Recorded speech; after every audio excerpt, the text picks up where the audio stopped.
అధ్యక్ష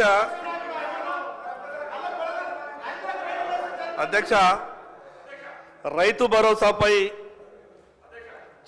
చర్చలో నాకు మాట్లాడే అవకాశం ఇచ్చినందుకు స్పీకర్ గారికి మీకు ప్రత్యేకంగా ధన్యవాదాలు. అధ్యక్ష దాదాపు 2 గంటలైతుంది సభ ప్రారంభమై. కాంగ్రెస్ టీఆర్ఎస్ పార్టీ ఈ 2 పార్టీల నాయకుల మాటలింటే 2014 కన్నా ముందు ఈ రాష్ట్రంలో వ్యవసాయమే లేనట్టు, 2014 కన్నా ముందు తెలంగాణ రాష్ట్రంలో రైతులే లేనట్టు, అసలు తెలంగాణ రాష్ట్రానికి వ్యవసాయం అనేదే మేము నేర్పినాం, అసలు రైతులని సృష్టించడమే మేమనే విధంగా కాంగ్రెస్ టీఆర్ఎస్ 2 పార్టీలు కూడా మాట్లాడే ప్రయత్నం చేస్తున్నాయి. అధ్యక్ష ఈరోజు కాంగ్రెస్ ప్రభుత్వం వచ్చింది, మొన్న టీఆర్ఎస్ ఉండే, అంతకుముందు కాంగ్రెస్ ఉండే, అంతకన్నా ముందు తెలుగుదేశం పార్టీ ఉండే. ఈ రాష్ట్రంలో గతంలో పరిపాలించినటువంటి పాలకులంతా కూడా ఆనాటి ఆదాయాన్ని బట్టి, ఆ రోజు ఉన్నటువంటి సంపాదనను బట్టి ఒక పార్టీ మాట్లాడుతుంది, మేము భూమి శిస్తు రద్దు చేసినాం కదా మాది గొప్ప పార్టీ అని. స్వతంత్రం వచ్చిన తర్వాత రాజుల కాలంలో జుట్లకు కూడా శిస్తుండే అధ్యక్ష. ఆ రోజు భూమి శిస్తు మీదనే ఆధారపడి మిగతా అడ్మినిస్ట్రేషన్ అంతా కూడా నడిచేటటువంటి పరిస్థితి ఉండే. కానీ పాత రోజులకు ఈ రోజు మీరు కంపేర్ చేసుకొని మేమేదో గొప్పగా చేసినామని 2 పార్టీలు మాట్లాడేటటువంటి ప్రయత్నం చేసినాయి. నేను ఆ జోలికి పోదలుచుకోలేదు. చివరికి అధ్యక్ష వ్యవసాయం రాష్ట్రానికి సంబంధించినటువంటి అంశం, దాంట్లో ఎవరికి ఎక్కడ ఎటువంటి అనుమానాలు లేవు. కష్టం వచ్చినా నష్టం వచ్చినా ఇబ్బంది వచ్చినా కూడా మన రాష్ట్రంలో ఉన్నటువంటి సంపాదన, మన ఆలోచనకు అనుగుణంగా మనం మార్పులు చేర్పులు చేసుకొని ఈ రాష్ట్రంలో ఉన్నటువంటి వ్యవసాయదారుల్ని ఆదుకోవాల్సినటువంటి అవసరం ఉంది.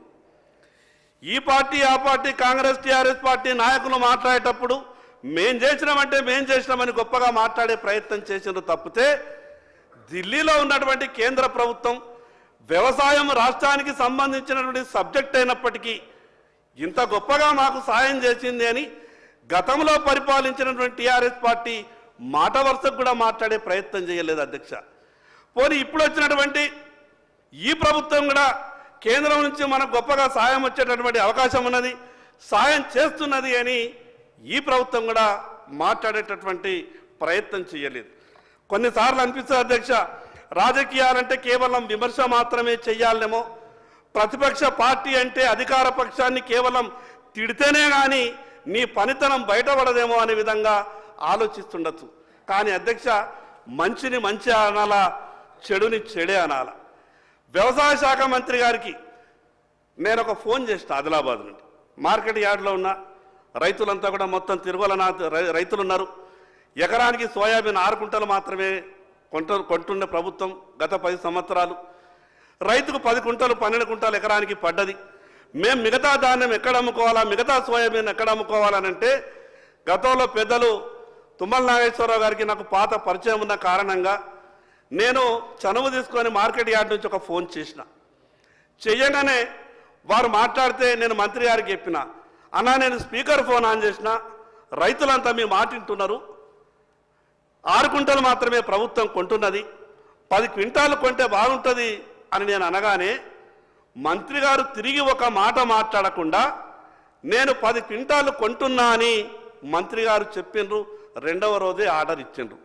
నేను ఆ విషయాన్ని రైతులకు చెప్పిన తర్వాత 3వ రోజు హైదరాబాద్ నాకు మిగతా పనేం లేకుండా అధ్యక్ష, నేను ఆదిలాబాద్ నుండి షాలు తర్వాత పూలమాల తీసుకొని మంత్రి గారి దగ్గరికి వెళ్ళి పూలమాల వేసి షాల్తో సత్కరించి ప్రజల తరపున రైతుల తరపున ధన్యవాదాలు అని చెప్పిన.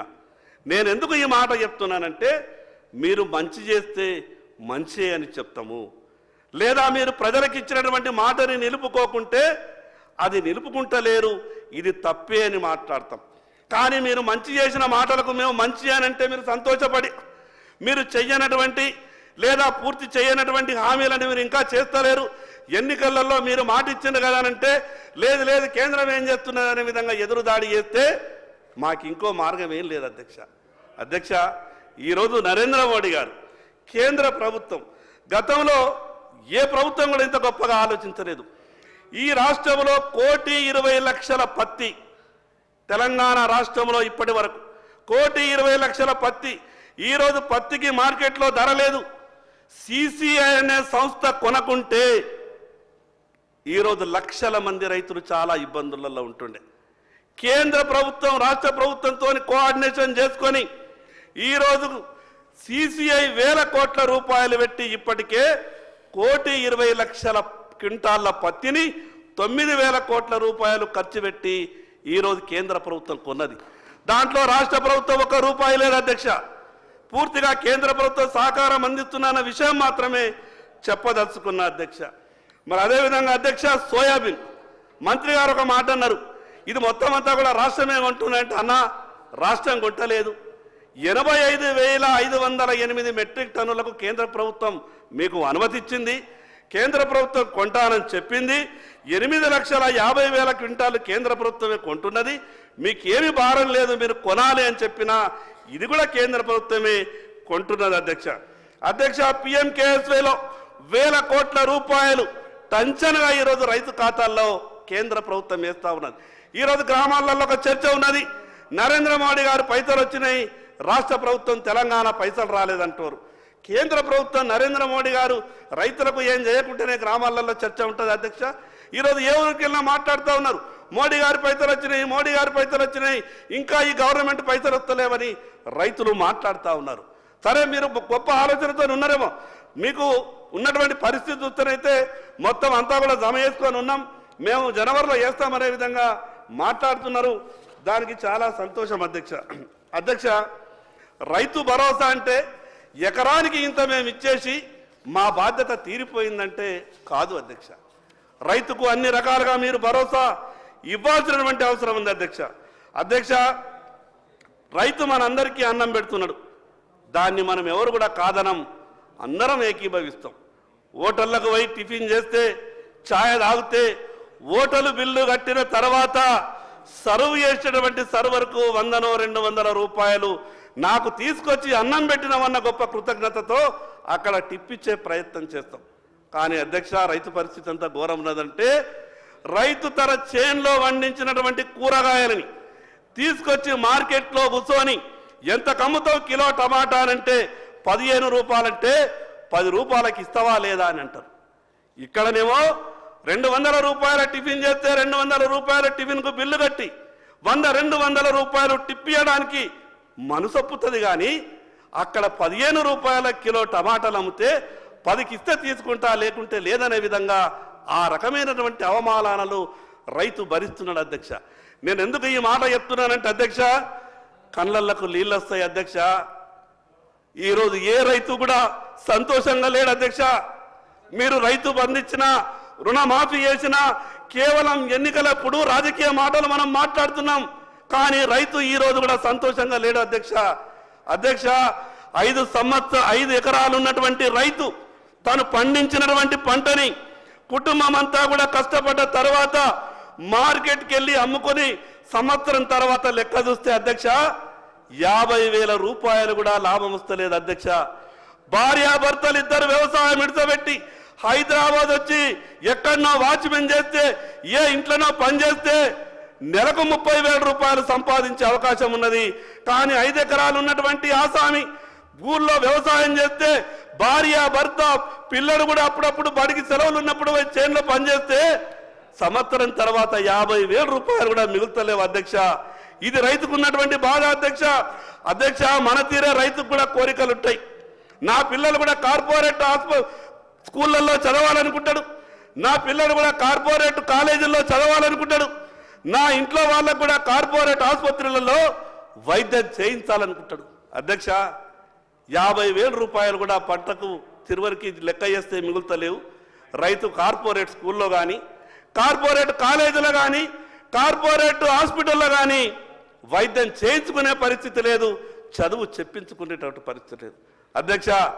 రైతు మనందరికీ అన్నం పెడుతున్నాడు. ముఖ్యమంత్రి గారు సభలో ఉన్నారు, పెద్ద మనసుతో ఈ విషయం మీద ఆలోచించాలన్న ఆలోచనతోనే నేను చెప్తా ఉన్నా, రైతు పిల్లలు ఏ కార్పొరేట్ ఆసుపత్రిలో చదివినా, ఏ కార్పొరేట్ హాస్పిటల్లో ట్రీట్మెంట్కి వెళ్ళినా 90% సబ్సిడీతో వాళ్లకు ట్రీట్మెంట్ జరగాల, చదువులు చెప్పాల. ప్రభుత్వం తరపున ఒక మాట వస్తుంది, లేదు ఏ కార్పొరేట్ ఆసుపత్రిలో చదివినా మేము ఫీజు రియంబర్స్మెంట్ ఇస్తున్నాం కదా, ఏ కార్పొరేట్ హాస్పిటల్కి వెళ్ళినా ట్రీట్మెంట్ కొరకు మేము రాజీవ్ ఆరోగ్యశ్రీ ఉన్నది కదా అని ప్రభుత్వం మాట్లాడవచ్చు.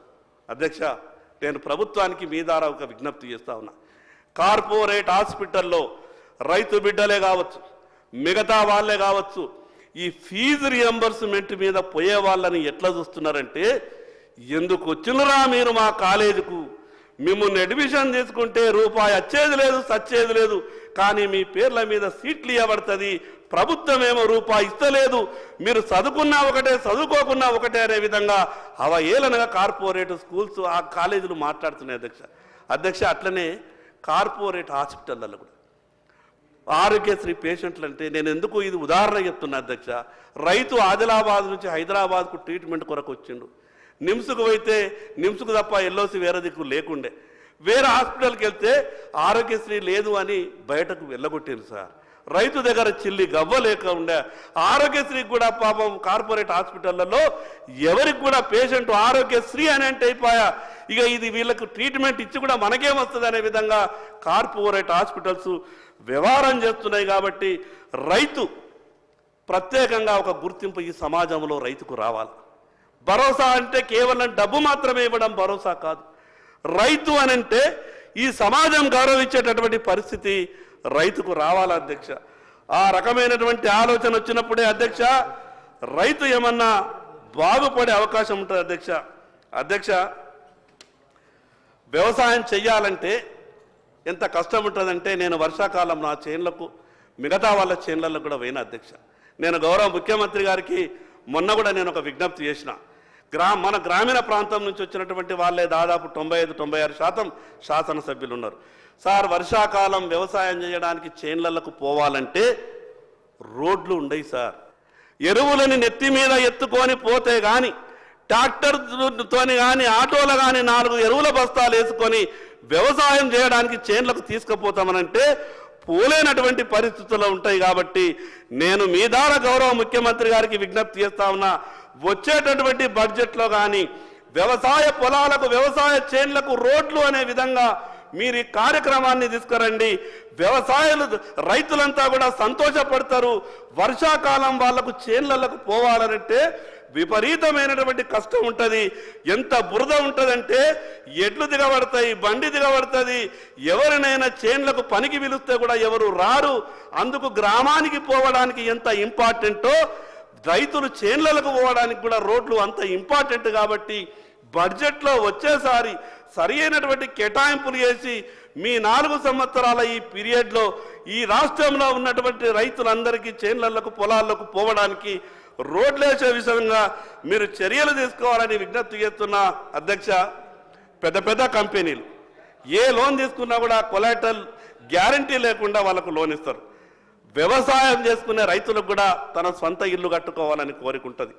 ఈ గడిచిన 10 సంవత్సరాలలో ఏ రైతు ఇల్లు కట్టుకుందామన్నా కూడా ప్రభుత్వం ఇల్లు ఇవ్వలేదు. పోనీ తనకు తానే సొంతం కట్టుకుంటా అంటే బ్యాంకుకు వెళ్తే అధ్యక్ష గ్యారంటీ ఏమి ఇస్తావు అని అంటుండే. రైతు దగ్గర ఏముంటుంది అధ్యక్ష, తను చేసుకుంటున్నటువంటి పొలం ఉంటుంది, చేను ఉంటుంది. కానీ బ్యాంకులు ఏమంటాయి, నీ వ్యవసాయ భూమిని మేము తాకట్టు పెట్టుకొని నీ ఇల్లు కొరకు లోన్ ఇవ్వము అని అంటారు. మరి రైతు ఇల్లు ఎట్లా కట్టుకుంటాడు అధ్యక్ష? మిగతా వాళ్ళకేమో 100,000 కోట్ల రూపాయలు ఎటువంటి గ్యారంటీ లేకుండా బ్యాంకులు లోన్ ఇస్తాయి. ఎందుకు? అది సమాజ హితం కొరకట, ఎంప్లాయ్మెంట్ జనరేట్ కొరకట.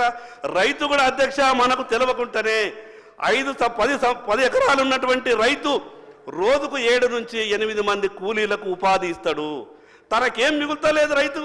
కానీ రైతు మాత్రం తను 10 ఎకరాలు ఉన్నటువంటి ఒక ఆసామి 600 నుంచి 700 మందికి సంవత్సరం కూలి ఇస్తాడు అధ్యక్ష. రైతు కూడా ఒక ఇండస్ట్రియలిస్ట్ కన్నా ఎక్కువ ఈ సమాజానికి ఉపయోగపడుతున్నాడు.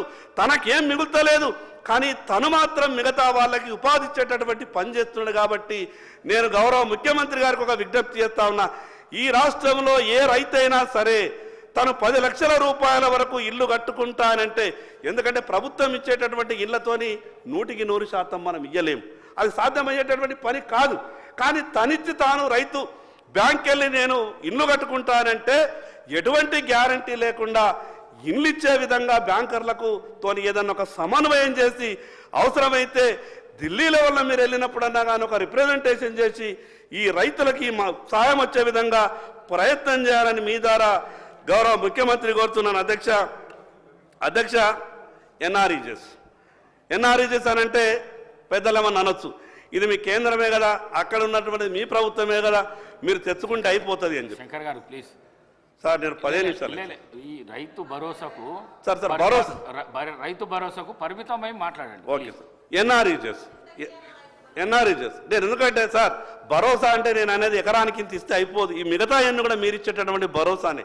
ఈ ప్రభుత్వానికి చాలా మంచి పేరు వస్తుంది సార్, ఇవి వేస్తే చాలా మంచి పేరు వస్తుంది. ఎన్ఆర్ఈజెస్ అనేది సార్ ఈ వ్యవసాయానికి అనుసంధానం చెయ్యాలి. నేను గతం కూడా కేంద్ర వ్యవసాయ శాఖ మంత్రి గారికి నేను ఒక రిప్రజెంటేషన్ ఇచ్చినాం. వాళ్ళు ఏమన్నారు అనంటే, మీ రాష్ట్ర ప్రభుత్వాన్ని ఒక ఆలోచన చెయ్యమని చెప్పండి, మేము త్వరలోనే దీనికి సంబంధించినటువంటి అధికారాలన్నీ కూడా రాష్ట్ర ప్రభుత్వానికి ఇస్తున్నాం. వ్యవసాయానికి ఏ రకంగా అనుసంధానం చేస్తే బాగుంటుందో, రైతుకు ఏ రకంగా మద్దతు కాగలుగుతుందో దానికి ఒక మీటింగ్ ఏర్పాటు చేసి ఈ రాష్ట్ర ప్రభుత్వ సలహాలు సూచనలు పంపితే మేము ఆలోచిస్తామని చెప్పారు. కాబట్టి ఈ ఎన్ఆర్ఈజెస్ కూడా వ్యవసాయానికి అనుసంధానం చేసే విధంగా ప్రభుత్వం చర్యలు తీసుకోవాలని మీ ద్వారా విజ్ఞప్తి చేస్తున్నా. అధ్యక్ష, ఇంకొక విషయం, ఇది చాలా ఇంపార్టెంట్ విషయం, గౌరవ ముఖ్యమంత్రి గారు ఈ మాటని వినాలని మీ ద్వారా విజ్ఞప్తి చేస్తా ఉన్నా. ఈరోజు వ్యవసాయ అనుబంధ పరిశ్రమలు రావాల్సినటువంటి అవసరం ఉంది. ఎందుకు అనంటే, రైతు మిర్చిని అమ్మితే 60 రూపాయలు కిలో వస్తే అదే కారం పొడి వేసి అమ్మితే 110 రూపాయల కిలో వస్తూ ఉన్నది. మిర్చిని డైరెక్ట్గా రైతు అమ్మితే 60 రూపాయలే, దాని కారం పొడి వేసి అమ్మితే 110 రూపాయలు, అంటే కిలోకు 50 రూపాయల తేడా వస్తున్నది. అందుకే నేనేమంటున్నానంటే, వ్యవసాయ అనుబంధ పరిశ్రమలు గ్రామాలలో రావాలా. అధ్యక్ష, ఇలా కేంద్ర ప్రభుత్వం ఒక గొప్ప ఆలోచన చేస్తుంది. ఈ న్యాచురల్ గ్యాస్కు బయోగ్యాస్కు సంబంధించింది, న్యాచురల్ గ్యాస్ సంబంధించినటువంటి కొన్ని విషయాల మీద రైతులకు ఎటువంటి గ్యారంటీ లేకుండా 25 కోట్ల రూపాయలు ఇవ్వాలన్న ఒక గ్రూప్ ఉంటే 25 కోట్ల రూపాయలు ఆర్బీఐ ఎటువంటి గ్యారంటీ లేకుండా ఇవ్వాలని ఆలోచిస్తున్నది. కాబట్టి కనీసం పైలట్ ప్రాజెక్టుగా మండలానికి ఒకటి అటువంటి నేపర్ గడ్డి సార్, ఎటువంటి ఖర్చు లేకుండా రైతు ఆ గడ్డిని పండిస్తాడు, ఆ గడ్డిని ఫ్యాక్టరీకి వేస్తే ఎకరానికి 2.5 లక్షల రూపాయల లాభం వస్తాయని చెప్తాడు. నేను మొన్న మహారాష్ట్రలో ఒక ప్రాజెక్టు చూసి వచ్చిన గౌరవ ముఖ్యమంత్రి గారికి, వ్యవసాయ శాఖ మంత్రి గారికి మీ ద్వారా విజ్ఞప్తి చేస్తా ఉన్నాను, ఒక టీంని ఇమీడియట్గా పంపండి. అది ఎందుకంటే ఈ రాష్ట్రంలో ఉన్నటువంటి రైతులందరికీ కూడా ఉపయోగకరంగా ఉంటుంది. అదేవిధంగా అధ్యక్ష, పంటల బీమా పథకం, ఈ పంటల బీమా పథకం గురించి నేను ఎందుకు చెప్పే ప్రయత్నం చేస్తున్నానంటే అధ్యక్ష, నేను గతంలో ఆదిలాబాద్ నుంచి 150 మంది రైతులని ముఖ్యమంత్రి ఇల్లు ముట్టడికి తీసుకొని వచ్చిన. అప్పుడు ఎట్లుంటుండే అధ్యక్ష, కంచలేసి హైదరాబాద్ కూడా రాలేకపోతుంటివి. కానీ నేను ఆదిలాబాద్ నుంచి రైతుల్ని తిరుపతి పోతున్నామని పోలీసు వాళ్ళకి చెప్పి, పోలీసు వాళ్ళు ఇంటెలిజెన్స్ నిఘా ఇంతమంది రైతులు ఎడిపోతున్నారు అని అంటే, మేము తిరుపతి పోతున్నామని చెప్పి హైదరాబాద్కి వచ్చి, నేను అక్కడ ఉన్నటువంటి ప్రగతి భవన్ ముందు ఐటీసీ హోటల్ ఉంటుంది, నేను 15 రూములు తీసుకొని ఐటీసీ హోటల్లో రైతులని ఉంచి ఉదయం 7 గంటలకు ప్రగతి భవన్ ముట్టడి చేసి లోపల దాకా వచ్చినాం. అధ్యక్ష, ఎందుకు వచ్చినాము అని అంటే, కేంద్ర ప్రభుత్వం ప్రవేశపెట్టేటువంటి ఫసల్ బీమాని రాష్ట్ర ప్రభుత్వం అమలు చేస్తలేదు, రాష్ట్ర ప్రభుత్వం కట్టాల్సిన ప్రీమియం కడతలేదు అని అంటే, ఆ రోజు మా మీద లాఠీ చార్జ్ చేసిండ్రు, నా మీద కేసులు పెట్టిండ్రు, రైతుల మీద కేసులు పెట్టిండ్రు. ఇప్పటిదాకా కేసులను ఎదుర్కొంటున్నాం. అధ్యక్ష, పంటల బీమా పెడితే రైతులకు ఎందుకు గొప్ప భరోసా వస్తుందంటే, ప్రభుత్వం మీద భారం కూడా తక్కువైతుంది, రైతులకు భరోసా కూడా వస్తుంది. గొప్పగా చెప్పారు. నేను చాలా సంతోషపడ్డా. గౌరవ ముఖ్యమంత్రి గారు ఒక మాట అన్నారు, ఆంధ్రప్రదేశ్ రాష్ట్రంలో రైతుల బీమాకు సంబంధించినటువంటి ఆ ప్రీమియంని రాష్ట్ర ప్రభుత్వమే కడుతున్నది. ఈ తెలంగాణ రాష్ట్రంలో కూడా కడతాము అని అంటే నేను చాలా సంతోషపడ్డా. నేను అగ్రికల్చర్ కమిషనర్ గారికి పదే పదే ఫోన్ చేసి అడుగుతుంటే ముఖ్యమంత్రి కార్యాలయం దగ్గర ఉన్నది అని అంటే నేను గౌరవ ముఖ్యమంత్రి గారికి విజ్ఞప్తి చేస్తా ఉన్నా, అన్న ఈ పంటల బీమా పథకం మీరు అమలు చేస్తే ప్రభుత్వం మీద భారం తక్కువైతుంది. రైతులకు కూడా ఎప్పుడు కాలం కలిసి వచ్చినా కలిసి రాకపోయినా, వర్షాలు ఎక్కువ వచ్చినా తక్కువ వచ్చినా ఆ బీమాలో కవరేజ్ ఉంది కాబట్టి పంటల బీమా పథకాన్ని అమలు చేయవలసిందిగా ఈ ప్రభుత్వానికి విజ్ఞప్తి చేస్తా ఉన్నా. మరి అదేవిధంగా అధ్యక్ష, విత్తనాల చట్టం రైతుకు చాలా మోసం జరుగుతుంది అధ్యక్ష. ఎప్పుడో తాత తను నాటి ఆ విత్తనాల చట్టం ఉన్నది, ఆ చట్టాన్ని మార్చాలి అధ్యక్ష. విత్తనాలలో రైతులు మోసపోతే ఆ రైతు సంవత్సరం అంతా కూడా కోలుకోలేడు అధ్యక్ష. ఎందుకంటే దానికి ఒక టైం ఉంటుంది. ఆ టైంలో మొలకెత్తకుంటే తిరిగి మళ్ళీ విత్తనాలు తీసి మొలకెత్తినా కూడా తుచ్చి మళ్ళీ ఒక నెల 15 రోజులు గ్యాప్ అయిపోతుంది. సరి అయిన రీతిలో పంట దిగుబడి రాదు. విత్తన సమయంలోనే రైతు మోసపోతున్నాడు.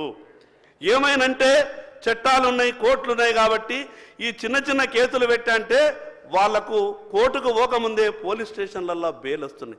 నేను అందుకే మీ ద్వారా ప్రభుత్వానికి విజ్ఞప్తి చేస్తా ఉన్నా, ఎవరైతే డూప్లికేట్ విత్తనాలు ఇచ్చి రైతులను మోసం చేస్తారో వాడు కనీసం ఒక 90 రోజులు కూడా బయటకు రావద్దు. అటువంటి కఠినతరమైనటువంటి చట్టాలు కావాలి. విత్తనాలప్పుడే రైతుకిన మోసానికి గురైపోతే రైతు వ్యవసాయం చేసుకోలేనటువంటి పరిస్థితి ఉంటుంది. కాబట్టి దయచేసి ముఖ్యమంత్రి గారు, మంత్రి గారు ఆ రకంగా ఆలోచించాలని మీ ద్వారా ప్రభుత్వానికి విజ్ఞప్తి చేస్తా ఉన్నాను అధ్యక్ష. అదేవిధంగా ఏఈల బాధ్యత, ఏఈలు రైతులకు ఎప్పటికప్పుడు సాంకేతిక పరంగా సలహాలు ఇచ్చి ఈ వంగడాలు బాగుంటాయి, ఈ పంటలు బాగుంటాయి అనే విధంగా ఎప్పటికప్పుడు వాళ్ళకు సలహాలు రావాలి. కానీ ఉన్నటువంటి పరిస్థితి చూస్తే అధ్యక్ష, ఆ రకమైనటువంటి సలహాలు రైతులకు ఎక్కడా కూడా దొరుకుతలేవు. అందుకే కొత్త ఈరోజు ప్రపంచంతో రైతు పోటీ పడాలి అధ్యక్ష. మిగతా కొన్ని దేశాలలో ఎకరానికి 40 క్వింటాలు 30 క్వింటాల పత్తేస్తున్నది. మనం ఇంకా 10-12 క్వింటాలలో ఉన్నాం. మిగతా దేశాలలో BT 7, 8కి వెళ్ళిపోయారు. మనం BT 2లోనే ఉన్నాం. 3 అనాధికారికంగా నడుస్తూ ఉన్నది. క్వాలిటీ విత్తనాలు రైతులకు ఇవ్వాల్సినటువంటి అవసరం ఉంది. క్వాలిటీ విత్తనాలు కనుక మనం రైతులకు ఇవ్వలేకపోతే మీరు ఎన్ని సబ్సిడీలు ఇచ్చినా, ఎన్ని రుణమాఫీలు జరిగినా, ఎంత రైతు భరోసా వచ్చినా రైతు బాగుపడు అధ్యక్ష. ఒక వింత పరిస్థితి నడుస్తూ ఉన్నది. అదేంటంటే ఎన్నికల కన్నా ముందు మాత్రమే రాజకీయ పార్టీలు రైతుల విషయంలో మేనిఫెస్టోలు ఎంత గొప్పగా తయారు చేస్తున్నారనంటే ఆ ఏ రాజకీయ పార్టీ అయినా కానీ, అది TRS party, Congress party, BJP, ఇంకో పార్టీ కాదు, ఎన్నికల కన్నా ముందు రాజకీయ పార్టీల ఆతృత రైతుల విషయంలో ఏ రకంగానైతే ఉంటున్నదో అధికారం వచ్చిన తర్వాత మాత్రం అధ్యక్ష ఆ ఇచ్చినటువంటి హామీల మీద ఆ గొప్పగా ఆలోచన ఉంటే రైతులు ఎప్పుడు కూడా వాళ్ళని మర్చిపోరు అధ్యక్ష. ఈరోజు రైతు బంధు విషయం మాట్లాడుతూ మేము ఇంత ఇచ్చినాం, మేము అంత ఇచ్చినాం, మీరేం చేసిండ్రు అని ఈ సమయం అంతా కూడా, సభా సమయం అంతా కూడా ఈ ఒకరిదొకరు విమర్శలు మాత్రమే పోతున్నది. సలహాలు ఎవరు ఇస్తలేరు అధ్యక్ష. వాళ్ళు గొప్పగా చెప్పుకునే ప్రయత్నమే చేస్తూ ఉన్నారు. మేము ఇంత చేసినాం కదా, మీ నాయకుడు గిట్లా చేసిండు కదా, మీ నాయకుడు గిద్దిన్నాడు కదా, ఈ రకమైనటువంటి మాటలు తప్పితే ఏం చేస్తే రైతుకు బాగుంటుందని ఏ రాజకీయ పార్టీ కూడా సలహాలు ఇచ్చేటటువంటి ప్రయత్నం చేస్తలేదు. నేను వ్యవసాయ శాఖ మంత్రి గారికి మీ తరఫున ఒక విజ్ఞప్తి చేస్తున్నా అధ్యక్ష. రైతుకు ఈరోజు పనిముట్లు చాలా అవసరం. గతంలో 10 ఏళ్ళు ఈ రాష్ట్రాన్ని పరిపాలించినటువంటి ఒక పార్టీ ప్రభుత్వం ట్రాక్టర్లు ఇచ్చింది అధ్యక్ష. ఎవరికి ఇచ్చిందో తెలుసా అధ్యక్ష? టీఆర్ఎస్ పార్టీ కార్యకర్తలకు మాత్రమే ఇచ్చింది అధ్యక్ష. రైతు ఒక పార్టీ కార్యకర్తనో, రైతుకు ఒక కులమో లేదు అధ్యక్ష. నిజంగా వ్యవసాయం చేసుకునే రైతులకు ఇస్తే బాగుంటుంది అధ్యక్ష. నీ పార్టీ కార్యకర్తలకే వ్యవసాయ పనిముట్లు ఇస్తుంటే అది ఏ రకమైనటువంటి మంచి జరుగుతుంది అధ్యక్ష. నేను అందుకే వ్యవసాయ శాఖ మంత్రి గారికి మీ ద్వారా విజ్ఞప్తి చేస్తా ఉన్నాను. కొంత ప్రారంభించినట్టు ప్రారంభించిండ్రు, మళ్ళీ దాంట్లో మందగించింది. వ్యవసాయ పనిముట్లు ఇమీడియట్గా స్ప్రింక్లర్లు కావచ్చు, డ్రిప్ ఇరిగేషన్ కావచ్చు, సబ్సిడీ మీద ట్రాక్టర్లు కావచ్చు, నాగన్లు కావచ్చు, ఈ రకమైనటువంటి వ్యవసాయ పనిముట్లు మీరు వెంటనే అందించే ప్రయత్నం చేయాలని మీ ద్వారా విజ్ఞప్తి చేస్తున్నాను అధ్యక్ష. ఈరోజు పంటలకు సంబంధించినటువంటి విషయాలు మాట్లాడేటప్పుడు ప్రపంచం ఎక్కడికి వెళ్ళిపోయింది అధ్యక్ష. మన దగ్గర ఉన్నటువంటి దిగుబడితో ప్రపంచాన్ని మనం పోటీ పడలేం. ఈరోజు కొన్ని దేశాలలో, నేను థాయిలాండ్లో చూసిన అధ్యక్ష, నేను కొరియాలో చూసిన అధ్యక్ష, మన దేశంలో ఒక చర్చ ఏ రాష్ట్ర బడ్జెట్లో చూసినా కూడా ఒక చర్చ జరుగుతుంది అని అంటే వ్యవసాయం వల్ల జీడిపి ఎంత పెరుగుతున్నది, ఇండస్ట్రీ తెచ్చుకుంటే బాగుంటుంది అనే ఆలోచన ఉన్నది. మరి అన్నం ఎక్కడికి వెళ్ళి తెచ్చుకుంటాం అధ్యక్ష? మనం ఇండస్ట్రీలు తెచ్చుకుంటాం, వాళ్ళకు మనం సాయం చేస్తాం. వేల కోట్ల రూపాయలు పెట్టుబడులు పెట్టేటోళ్ళు ఈ దేశం లేకుంటే మిగతా దేశాలలో వస్తుండొచ్చు, కానీ అన్నం అయితే తెచ్చుకోలేం కదా అధ్యక్ష. మనం అన్నం అయితే తినాలి కదా అధ్యక్ష. అందుకే వ్యవసాయానికి అనుబంధమైనటువంటి పరిశ్రమల మీద దృష్టి పెట్టేటటువంటి ప్రయత్నం చెయ్యండి. ఈరోజు ప్రపంచంలో కొన్ని దేశాలు ఉన్నాయి, అది చిన్న దేశమే, వ్యవసాయంతోనే వాళ్ళ జీడిపి ఏ రకంగా ఉన్నదో ఒకసారి ఆలోచించండి. అందుకే పాడి పరిశ్రమ ఈరోజు నేషనల్ లైవ్ స్టాక్ మిషన్ అనే NLM కేంద్ర ప్రభుత్వ పథకం ఉన్నది అధ్యక్ష. వేల కోట్ల రూపాయలు ఈరోజు కేంద్రం ఇవ్వడానికి సిద్ధంగా ఉన్నది. 50% సబ్సిడీ, రూపాయి 2 రూపాయలు కాదు అధ్యక్ష. నువ్వు 5 కోట్ల రూపాయల యూనిట్ పెట్టుకుంటే, 4 కోట్ల రూపాయల యూనిట్ పెట్టుకుంటే ఏ రైతైనా సరే 2 కోట్లు సబ్సిడీ ఇస్తుంది. 1 కోటి రూపాయల యూనిట్ పెట్టుకుంటే అది మీరు పోల్ట్రీ పెట్టుకోండి, డైరీ పెట్టుకోండి. ఈరోజు 2 కోట్లు పెట్టుకుంటే 1 కోటి రూపాయల సబ్సిడీ, ఈరోజు 50 కోట్లు పెట్టిన 50 లక్షల రూపాయల సబ్సిడీ, 50% సబ్సిడీ ఈరోజు కేంద్ర ప్రభుత్వం ఇస్తున్నది. గతంలో ఉన్నటువంటి ప్రభుత్వ పథకాన్ని అమలు చేయలేదు. కానీ దురదృష్టం ఏంటంటే అధ్యక్ష, కేంద్ర పథకం అనే అంటే గతంలో ఎక్కడ భారతీయ జనతా పార్టీకి పేరు వస్తుందో, ఎక్కడ నరేంద్ర మోడీ జపం జరుగుతుందని ఏ పథకాన్ని రానిచ్చేటటువంటి ప్రయత్నం ఆపుతుండే, ఏ పథకాన్ని రానియలేదు అధ్యక్ష. నేను అందుకే మీ ద్వారా ఈ ప్రభుత్వానికి విజ్ఞప్తి చేస్తా ఉన్నాను. మొదటి సభలో గౌరవ ముఖ్యమంత్రి గారు బాగా గొప్పగా ఒక మాట మాట్లాడింది. మాకు భేషజాలు లేవు, కేంద్రంలో ఉన్నటువంటి భారతీయ జనతా పార్టీ ప్రభుత్వమైనా ఈ రాష్ట్ర ముఖ్యమంత్రిగా కేంద్రం ఇచ్చేటటువంటి ప్రతి రూపాయిని తీసుకొచ్చి ఈ రాష్ట్రానికి ఉపయోగపడే విధంగా నేను ప్రయత్నం చేస్తానన్నారు. చాలా సంతోషం అధ్యక్ష. కేంద్రం ఎందుకంటే నరేంద్ర మోడీ గారి ఆలోచన కూడా చాలా గొప్ప ఆలోచనలు అధ్యక్ష. ఎక్కడ కూడా వారు ఇక్కడ ఉన్నటువంటి మంత్రులు చాలామంది మధ్యన సంవత్సర కాలంలో ఢిల్లీకి వెళ్ళి వచ్చిండ్రు. ఎక్కడ ఏ కేంద్ర మంత్రి దగ్గరికి వెళ్ళినా వారి నోటి నుంచి మొదలుగా ఏ మాట వస్తున్నదో తెలుసా? మాకు ప్రధానమంత్రి గారు ఒక మాట చెప్పిండ్రు, ఏ రాష్ట్రంలో ఏ ప్రభుత్వం ఉన్నా కూడా సంబంధం లేదు, మీ రాష్ట్రానికి కావలసినటువంటి అన్ని విషయాల్లో పూర్తిగా సహకరిస్తామని ప్రతి కేంద్ర మంత్రి ఈ రాష్ట్రం నుంచి వెళ్ళేటటువంటి మంత్రులకు చెప్తున్నారు అధ్యక్ష. అంతకన్నా ఎక్కువ ఉదారత, అంతకన్నా గొప్ప మనసు ఇంకేం కావాలి అధ్యక్ష? అందుకే నేను ప్రభుత్వానికి మీ ద్వారా ప్రభుత్వానికి ఒక విజ్ఞప్తి చేస్తా ఉన్నా అధ్యక్ష. రాజకీయాలు చేసేటప్పుడు రాజకీయ విమర్శలు చేసుకుందాం, ఎన్నికల. కానీ ఇంకో దురదృష్టం ఏంటంటే అధ్యక్ష, నాకు ఒకటి అర్థమైతలేదు. కొత్తగా వచ్చిన సభ్యుని నేను రెగ్యులర్గా ఎమ్మెల్యే కాకన్నా ముందే నేను కొన్ని కలలు కన్నా అధ్యక్ష. ఈ ఉమ్మడి ఆంధ్రప్రదేశ్ సభలో ధర్మాన ప్రసాదరావు గారు మాట్లాడినటువంటి స్పీచ్ని, తుమ్మల నాగేశ్వరరావు గారు మాట్లాడినటువంటి మాటల్ని, నోముల నరసింహయ్య గారు మాట్లాడినటువంటి మాటలని, విద్యాసాగర్ రావు గారు మాట్లాడినటువంటి మాటలని, పయ్యావుల కేశవ్ గారు మాట్లాడినటువంటి మాటలని నేను బాగా ఇదే ప్రయత్నం చేస్తుంటే, నేను ఎందుకు 20 సంవత్సరాల క్రితమే, 15 ఏళ్ల క్రితమే, 10 ఏళ్ల క్రితమే ఈ మాటలు బాగా స్పీచ్లో వింటుండే. నేను యూట్యూబ్లో ఈ మాటలు పెట్టుకొని వింటున్నప్పుడు నా మిత్రులు అంటుండే, నువ్వు ఎందుకు వీళ్ళ అన్ని స్పీచ్లు గంటలు వింటున్నావు అని అంటే, నేను వాళ్ళతో ఒక మాట అంటుండే, రేపు నేను అసెంబ్లీకి వెళ్ళాలా, అసెంబ్లీకి వెళ్ళిన తర్వాత ఈ రాష్ట్రంలో ఉన్నటువంటి సమస్యలన్నీ వాళ్ళు మాట్లాడినట్టే నేను కూడా మాట్లాడాలని కోరిక, బలమైనటువంటి కోరిక ఉన్న కారణంగా నేను అవన్నీ స్పీచ్లు అంటుండే. నిన్న అధ్యక్ష ఒక విషయం మీద నాకు అవకాశం ఇస్తారని నేను బాగా ప్రిపేర్ అయ్యి వచ్చిన. నిన్న వీళ్ళ గొడవ వాళ్ళ గొడవ చూస్తే 3:30 గంటలు పోయింది. మేమేమో కొత్తగా వచ్చిన వాళ్ళం ప్రిపేర్ అయ్యి రాత్రి 2 గంటలకు 3 గంటలకు లేచి చదువుకుంటున్నాం. ఏమేమి ఉన్నది, ఎట్లెట్లున్నది కొంచెం మాట్లాడదామని. మీకు నా విజ్ఞప్తి ఏంటంటే అధ్యక్ష, కొత్త సభ్యునికి ఏదైనా అవకాశం ఉన్నప్పుడు కొంత మీరు నేరుగా వారించి వాళ్ళని కంట్రోల్ చేసి అవకాశం ఇచ్చే విధంగా ప్రయత్నం చేయాలని మీ ద్వారా విజ్ఞప్తి చేస్తాను అధ్యక్ష. రైతుకు ఒక ప్రత్యేకమైనటువంటి గుర్తింపు రావాల్సినటువంటి అవసరం ఉంది. మీరు అనొచ్చు, ప్రత్యేకమైనటువంటి గుర్తింపు ఇచ్చినాం కదా ఇంకేం కావాలని.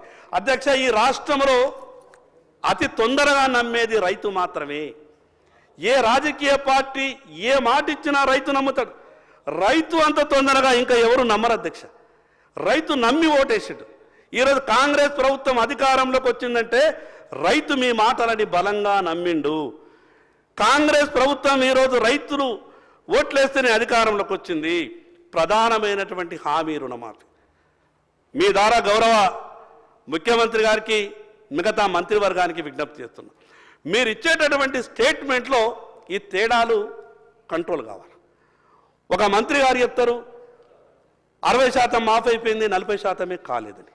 ఇంకొకరు చెప్తారు 70 అయింది 30 కాలేదని. అసలు ఒక కంక్లూజన్కు రండి, ఎంత మాఫీ అయింది, ఇంకెంత మాఫీ కాలేదు. సరే, రాష్ట్ర ఖజానా మీకు సహకరిస్తలేదేమో, ఇబ్బందులు ఉన్నాయేమో, కానీ మీరు వాస్తవాలు చెప్పేటటువంటి ప్రయత్నం చేయండి.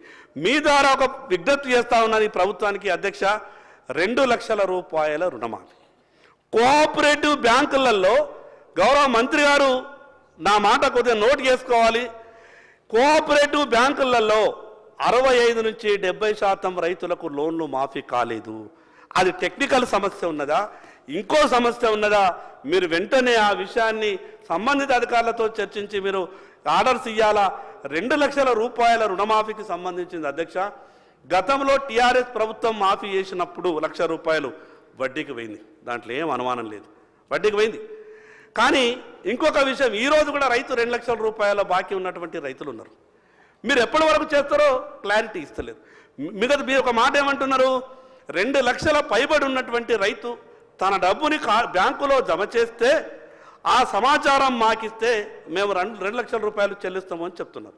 2 లక్షల రూపాయల వరకు ఉన్నటువంటి రైతుకు రుణమాఫీ చేయాల్సిందే మీరు. ఎందుకంటే మీరు 70%కు చేసినా 80%కు చేసినా మీరు ఈ 20%కు చేయకపోతే మీరు 80% మీకు చేసిన వాళ్ళు ప్రచారం చేస్తారో లేదో తెలియదు, కానీ ఈ 20% మాత్రం మిమ్మల్ని జీరో చేస్తారు అధ్యక్ష.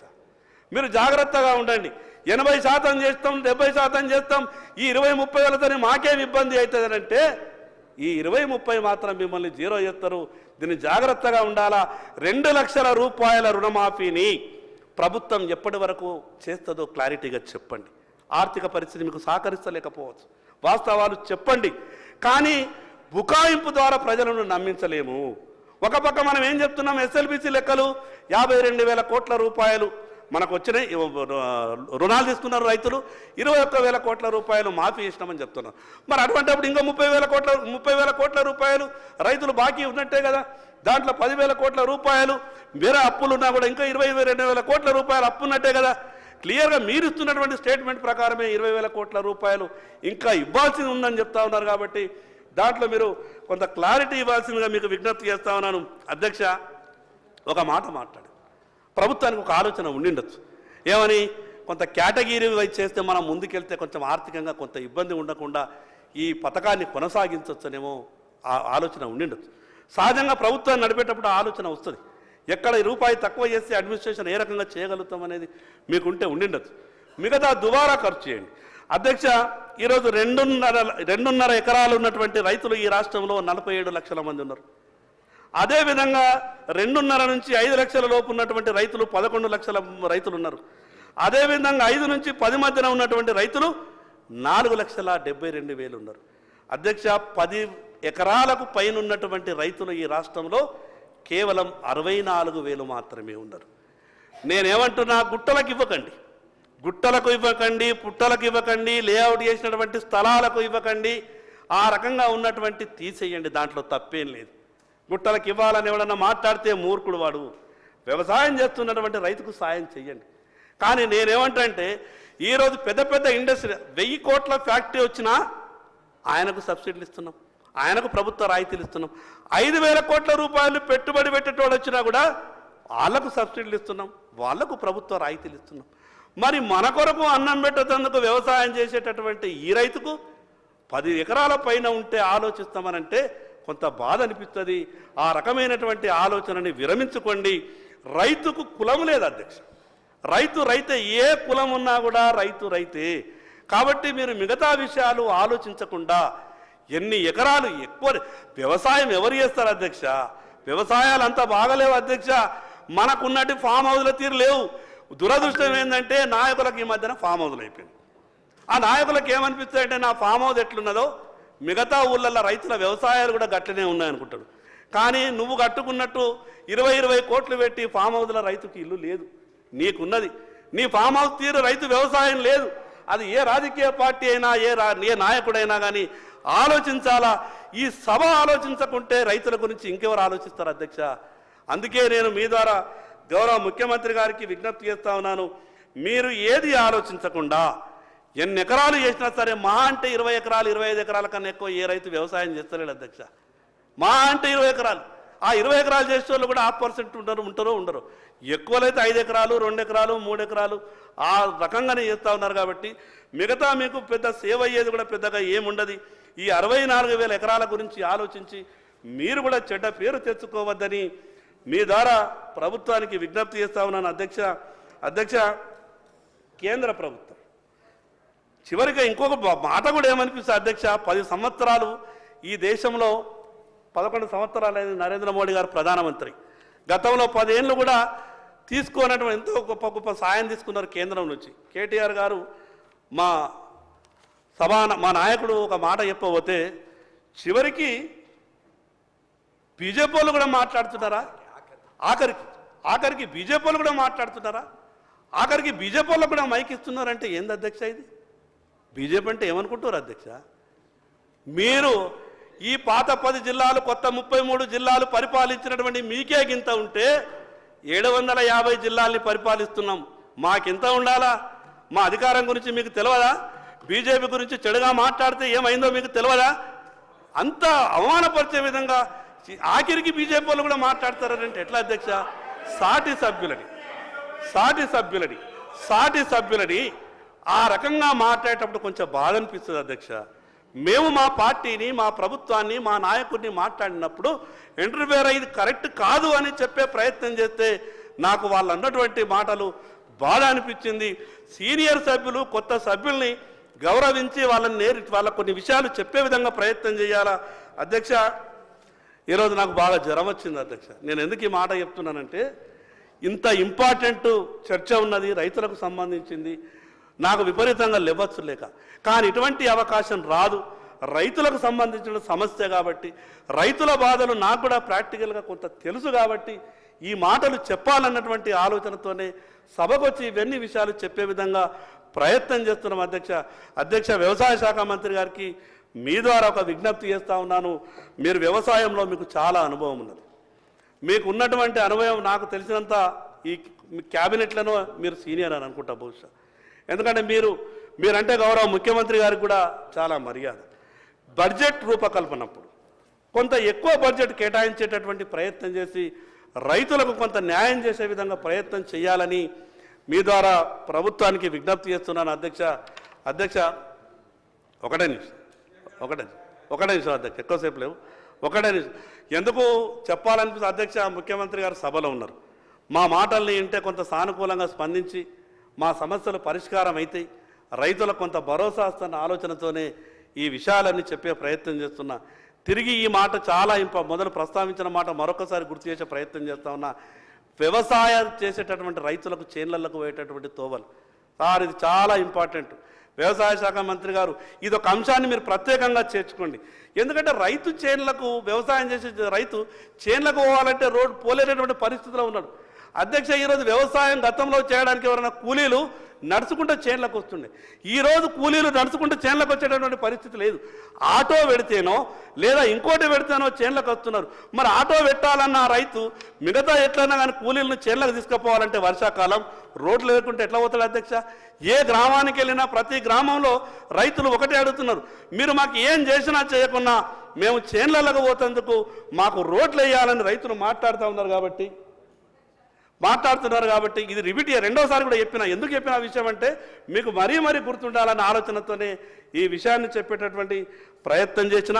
అందుకు ఎవరికి ఎక్కడ కూడా ఎటువంటి కటింగ్లు లేకుండా పూర్తిగా ఈ రైతు భరోసా డబ్బుని రైతుల ఖాతాల్లో వేసే విధంగా ప్రయత్నం చేయాలని, 2 లక్షల రూపాయల రుణమాఫీ గురించి ప్రత్యేకంగా మీరు భరోసా ఇచ్చి తక్కువనే ఉన్నారు బిలో 1% ఉన్నారు, ఎక్కువ ఉన్నారు. మీరే అందరికి ఇస్తే బాగుంటుందని మా ఆలోచన. అందరికి ఇస్తే బాగుంటుంది. వ్యవసాయం చేసే వాళ్ళకు గుట్టలకు పుట్టలకు మాత్రం నేను చెప్పా 10 ఎకరాలు 15 ఎకరాలు మీరు అనుకుంటుండొచ్చు, కానీ వ్యవసాయం చేసేటటువంటి రైతులకు అందరికి ఇస్తే బాగుంటుందని. చివరిగా ఒక మాట అధ్యక్ష, ఒకటే మాట అధ్యక్ష. మహబూబ్ నగర్ జిల్లా కేసముద్రం మండలం నారాయణపూర్ అనే ఊరు.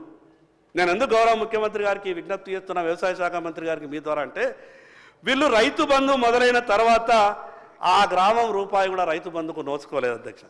వీళ్ళకు ఆ ధరణి వల్ల వీళ్ళ పాస్బుక్లు వీళ్ళ భూములు వీళ్ళకి ఏవి రాలేదు. రైతులందరికీ పడితే పాపం వీళ్ళు వట్టిన చూసుకుంటా ఏరిండు. నేను అందుకు వీళ్ళకు తరపున ప్రత్యేకంగా ప్రభుత్వానికి విజ్ఞప్తి చేస్తా ఉన్నా, వీరు గతంలో కోల్పోయినటువంటి రైతు బంధు అంతా కూడా వీళ్ళకు పట్టాలు వచ్చిన తర్వాత వీరు సాయం చేసే విధంగా ప్రయత్నం చేయాలా. ఏదైనా సమస్య వచ్చినప్పుడు టెక్నికల్గా ఒక ఇన్స్టాల్మెంటు రైతు ఖాతాలో పడకపోతే తిరిగి ఆ టెక్నికల్ సమస్య పూర్తయిన తర్వాత అది 4 ఏళ్ల కింద ఇవ్వాల్సినటువంటి రైతు బంధు కావచ్చు, ఈరోజు ఇచ్చేటటువంటి రైతు భరోసా కావచ్చు, టెక్నికల్గా ఏదన్నా సమస్య ఉంటే తిరిగి రైతు ఖాతాలో వేసే విధంగా ఉత్తర్వులు ఇవ్వాలని మీ ద్వారా విజ్ఞప్తి చేస్తూ, అదేవిధంగా ఈ మాట్లాడే అవకాశం ఇచ్చినటువంటి మీకు ప్రత్యేకంగా ధన్యవాదాలు తెలియజేస్తూ సెలవు తీసుకుంటున్నా అధ్యక్ష. గౌరవ రాష్ట్ర ముఖ్యమంత్రి గారు.